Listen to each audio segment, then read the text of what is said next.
Соңғы ақпарат 30 сәуір күні тәуелсіздіктің құрдасы қаламыздағы бағаналы білім ордасы Қожа Ахмет Яссауи атындағы халықаралық қазақ-түрік университетінің университет күні кең көлемде аталып өтілді. Толығырақ Жазира Әбдіқасымқызы сабақтайды.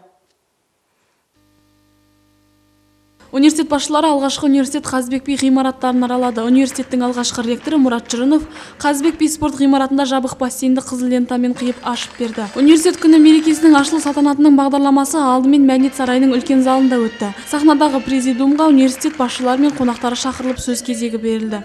Құрметті әріптестер, құрметті түркістандықтар, құрметті студенттер.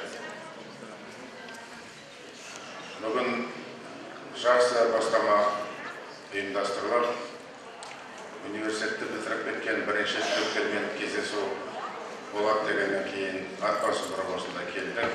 Барлықтарыңызды бүгінгі университеттің туған күнімен құттықтаймын.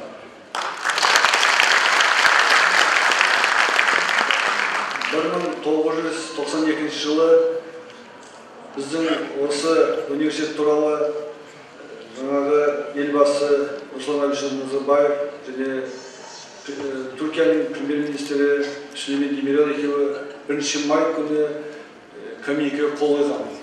Сол коммуникеде осы Түркістан мемлекеттік университеті халықаралық қазақ-түрік университеті болып құрылсын деген. Университет күніне арналған мерекелік гала-концерт бағдарламасы орталық Есімхан алаңында өз жалғасын тапты.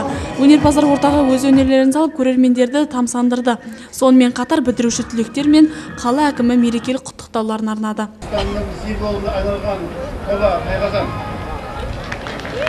Шара соңында университет студенттерінен құралған өнерпаздар ақ көгершін әнін орындап, осы тұста көгершінмен бірге жасай бер мәңгі хықыту атты шарла жүрді. Жазира Әбдіқасымқызы, Мадина Әбдікадырова, Нұридин Искаков, арнайы халықаралық қазақ-түрік университетінен.